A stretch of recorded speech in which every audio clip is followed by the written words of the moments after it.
Jeng ada kat nganu Ini jeng nak tiung klise ni. Klise ni tinggi je. Tu besar dak besar. Kalau tu je terlepas tu.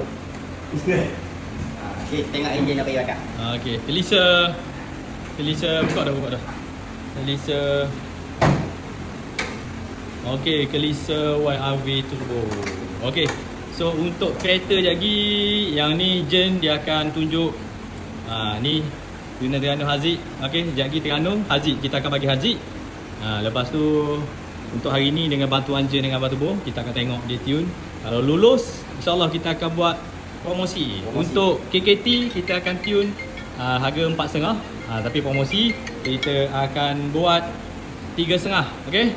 Okey, so kita akan tuning KKT Compact 32. Okey. Engine YRV.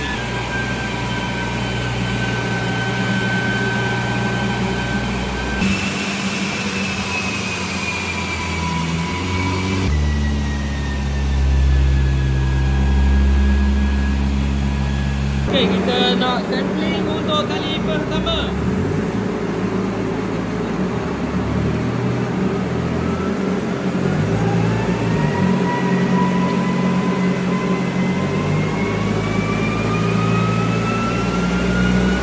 Kereta ni sampai dekat Terengganu ni boh.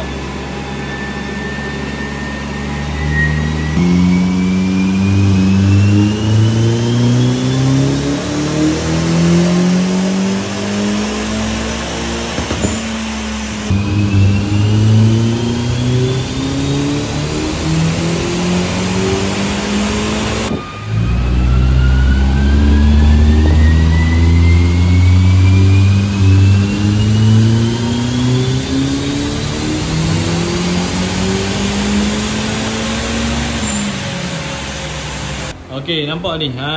Ni. 0.65 bar ni. 118 horsepower. Torque 135 Nm. Nampak power dia, geng. Tebus standard tebus standard. FU ratio. Nampak. Sak turun terus. Ngam bos. Aduh, ni mantap gila. Okey. So tu saja.